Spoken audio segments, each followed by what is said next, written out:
Welcome to the Innovation Conversation, a podcast about innovators, both in business and real life. Hosted by myself, Ricardo Pascual, and Harry McDonough. This podcast is also sponsored by ODEV Tech. ODEV Tech is your premier software development partner. Make sure you check them out at odev.tech. The podcast is also sponsored by Notion.so. Notion is offering 6 months for free for new users. Make sure you check out our website, thestartupevents.co.uk, to redeem this offer. Hi, and welcome to another episode of the Innovation Conversation. Today we are joined by Annie Siara. Annie, welcome to the podcast. Thank you for having me, Ricardo. So it's a pleasure having you here. Annie, would you like to introduce yourself to the audience, please? Yes. So I am the CEO and founder of One Way X. And what we do in a nutshell is we are an immersive commerce platform for brands and retailers. And how do you get started in all this? Because it's quite complex what you do. I've had a look at the website. So it's very interesting what you do. How do you get started with this?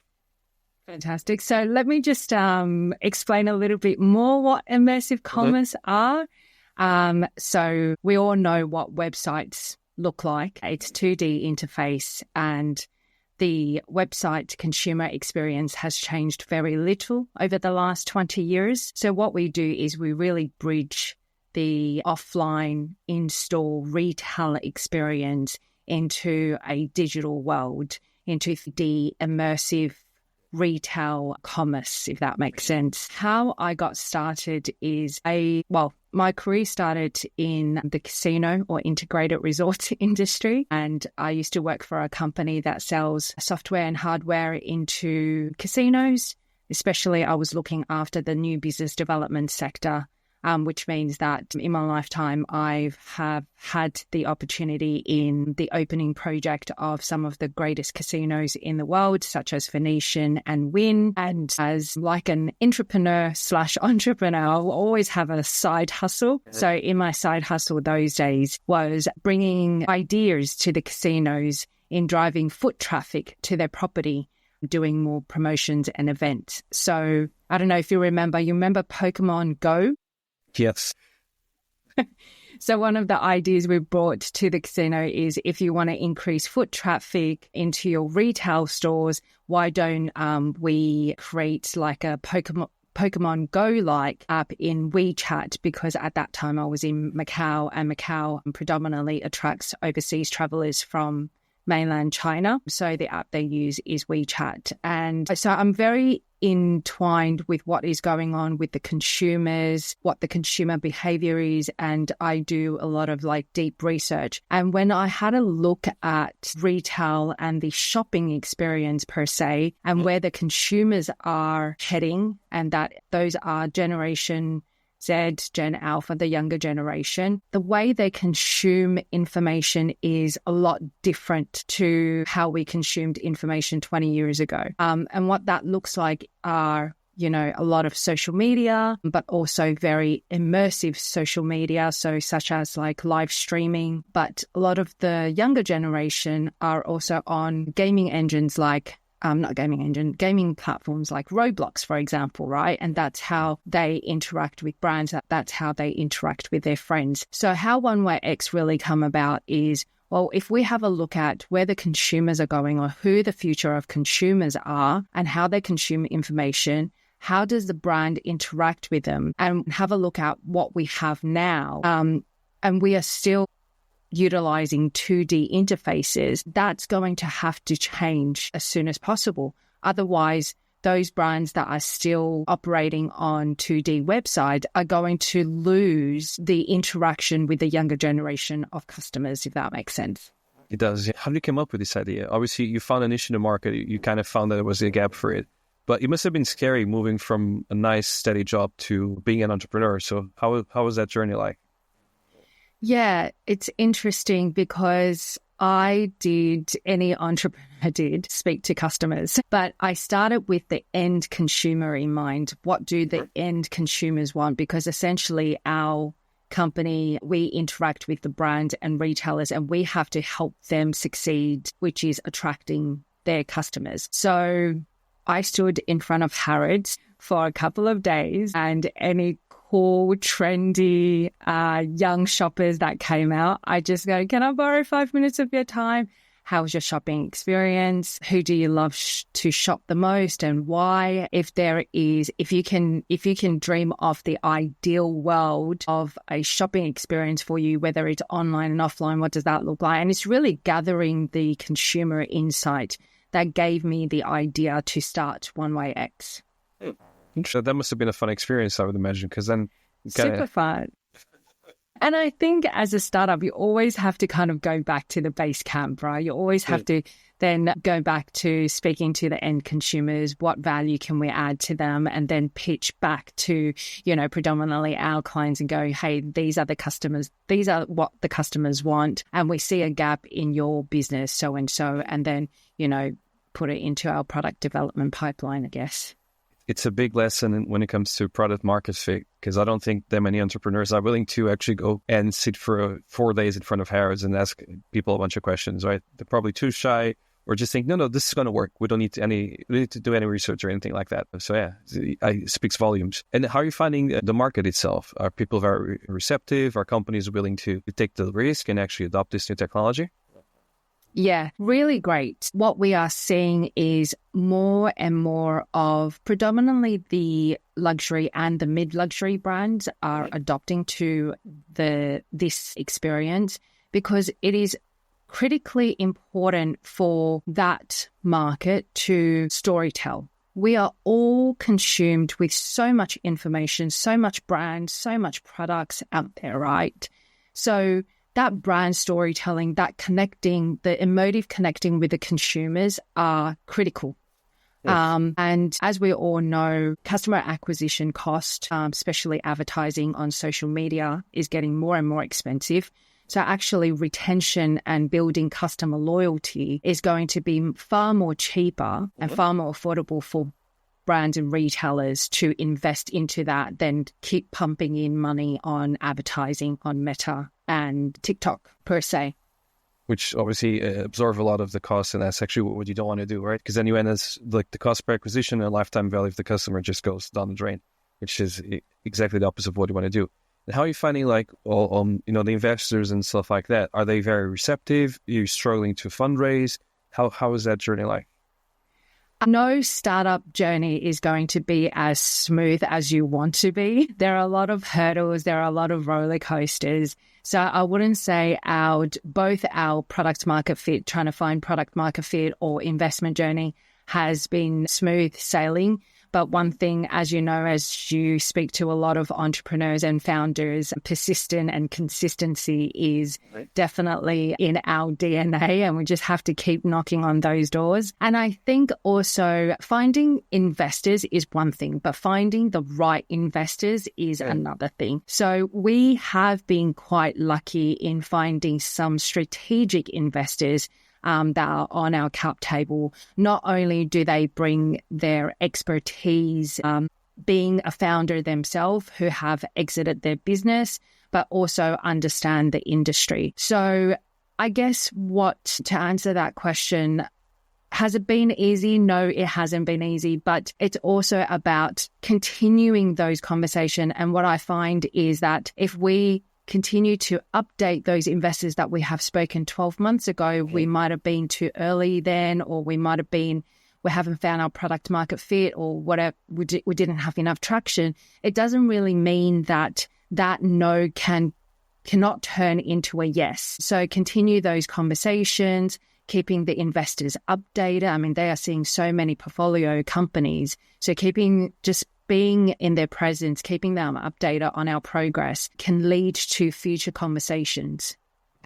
Now, you mentioned on something which I always quite like, which is grit and the ability to keep on, pushing forward even though when things don't look up. What do you say to yourself on those moments when things are not looking up and you still need to push ahead? So what do you say? What drives you? What drives me is I think I have a very clear vision of where I want to go in life. And that is, and bluntly say, I want to create generational wealth. I think I've heard one of your podcasts, we talk about being immigrants. So I'm Hong Kong born, raised in Australia, and had hard-working parents in Australia as immigrants. And we see that, them working 2 or 3 jobs, it is not easy to raising a family. And I think that drives me to become successful one day. Quite transparent about it as well. Some people just say, I just want to change the world. Well, at least you say, I want to make some money out of this, which is, to be honest, it's gold for any investor listening in, right? Because what, our focus is on the right place, which actually let's create a company that makes a lot of money and everyone's happy in the process. So, yeah.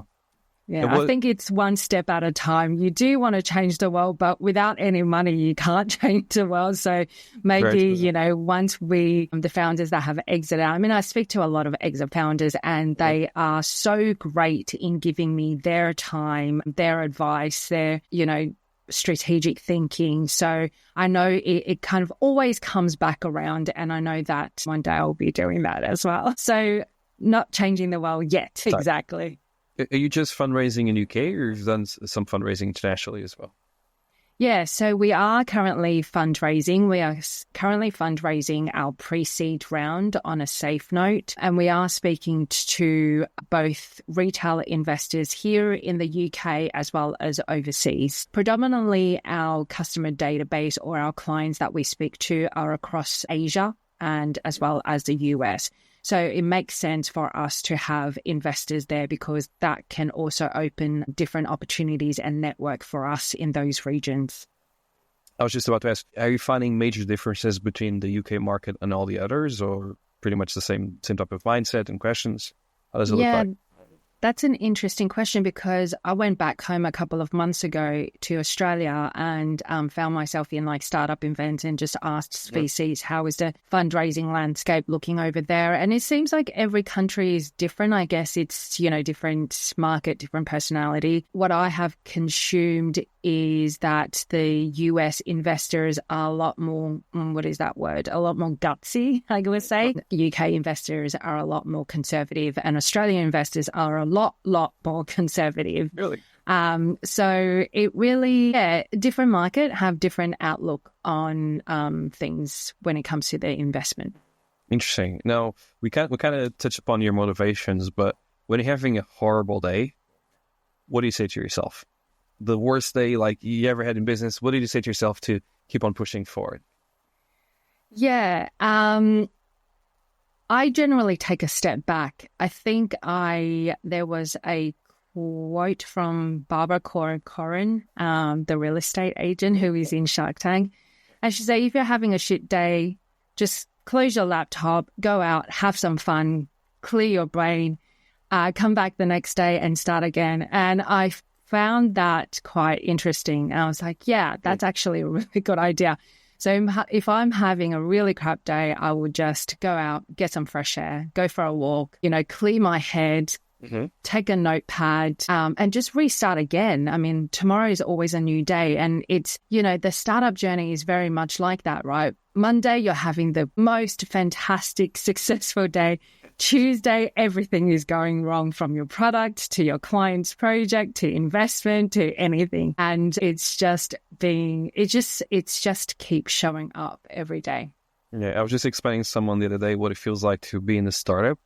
And the way I put it was, I deal with more chaos in the week than most people deal with in a single year. And they will call that a bad year. I call that a normal week. Yeah. So I think it's a bit like that. You keep on struggling. You never know, am I going to be completely out of money this week? No, okay. Tomorrow's the next day. I have something. It's absolutely crazy. It's also a lot of fun. But I don't think... that's the fun part, right? About being your own boss rather than working for someone else. That's the fun part of it. It is, but it's also the challenge, isn't it? Because you never know how things are going to go. But you also know that depends on how much energy you put into things. And you're going to always find a way. That's like every time I have a problem, I'm thinking, I can fix this. I'm a problem solver. And having that mindset and that attitude makes a world of difference. Because even if I'm not able to fix it straight away, eventually I will. So happy thoughts, happy actions and all that, then it kind of works.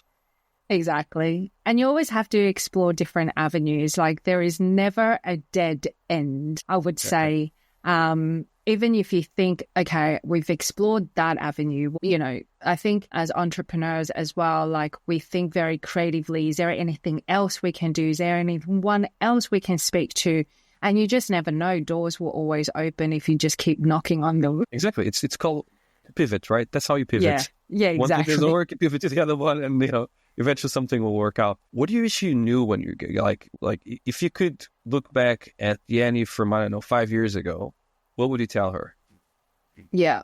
Well, this funny thing is, this is my second startup. My first startup was a event and promotion company. So we did contracted event and promotions for casinos because that was my kind of industry that I fell into.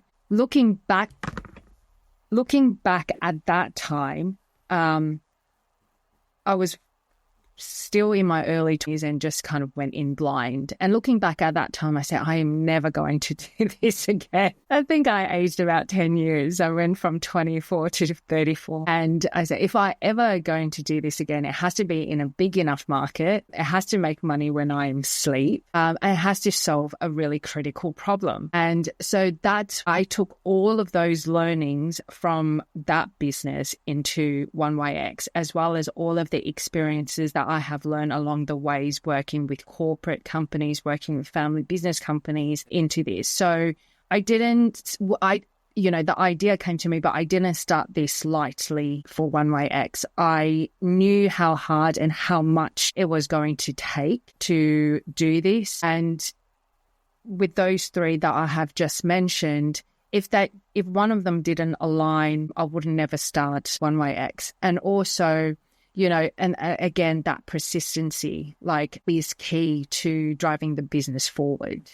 And why the UK? Because from your story, you were born in Australia, then you were also working in Macau, then Wynn Casino and the Venetian they're both in Las Vegas, but they could have something in Macau. I'm not sure about this one, but it seems like you travel all over the world. So why did you manage to settle, or how did you make the decision to settle in the UK, and why? Yeah, UK is my home now and has been my home for the last 8 years. And when I first came into the UK, I left the casino industry and didn't really know what to do with myself. And I joined a property technology startup that was very successful and was acquired. And that's where I really got my tech innovation buzz. And I'm still friends. I had lunch yesterday with one of my ex-colleagues from that company. We are still very close. We are still close friends from that. And just thought, the opportunity that UK gives to entrepreneurs and founders, especially with the SEIS and EIS, Innovate UK, yourself that are in the startup scene, and there are many other. Thank you. That speaks very highly. Well, you support Oh yeah, well, I'm not. I don't think I'm a national treasure just yet, but who knows? Well, I'm naming you the national treasure. Hey, that's very kind of you. You have my badge. I might get a knighthood sometime soon. Yes, thank you so much. So yeah, I mean, I don't feel like I would start a company elsewhere because I've made this my home. Yeah, and what would you change if you could change anything? What would that be? If I can change a lot. You can, because you're an entrepreneur. Have 1,000 clients sign up. No. How do you mean change? In what sense? I mean, in your journey, what were because we all, kind of struggle with a couple of things, right? What was the one thing that really pissed you off, and you kept on thinking, I need to change this because I wish it could be better, something. Yeah, I think on top of mind that there have been 2 lessons that I've learned over the last 12 months in my journey. And one of them was spending too much focus and too much time on the product and tech at the early days and not enough time on clients. So we had to pivot that very quickly. That's one thing I've learned. The second thing I've learned has been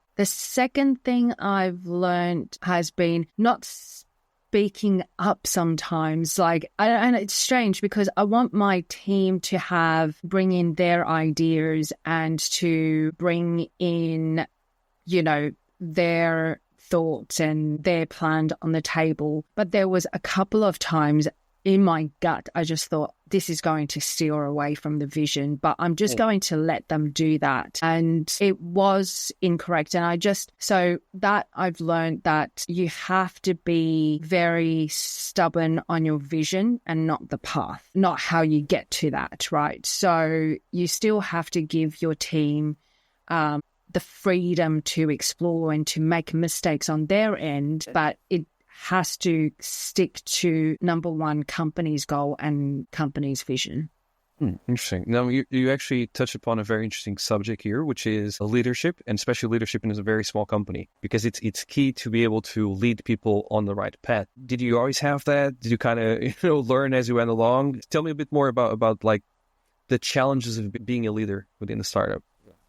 Yeah. So in my previous experiences, I've had the opportunity to lead a team. So I've learned a lot within that. But, being your own startup, being your own boss, it's a lot different than working for another company. And I think it's one of those things you think this is how you're supposed to lead or become that leader, but you also learn along the ways, like what I've said, what I would change, or what I have learned over the last 12 months is these, because I know, for example, that spending too much time on product and tech, we've lost about 3 months, and 3 months is massive in startup world, right? And we've lost about 3 months, and I will never do that again. And I think because of that lesson that I've learned, it would apply. You just get better at it, I think. Yeah. For the young listener listening into this and just about to launch their business, what advice would you give them? Or how many advices would you give them? Also a good question. I think if you have the entrepreneurship in your bone, just start. I mean, there is no such thing as failing. I mean, we fail every day, and the only way you fail is you don't get back up and try again. Right.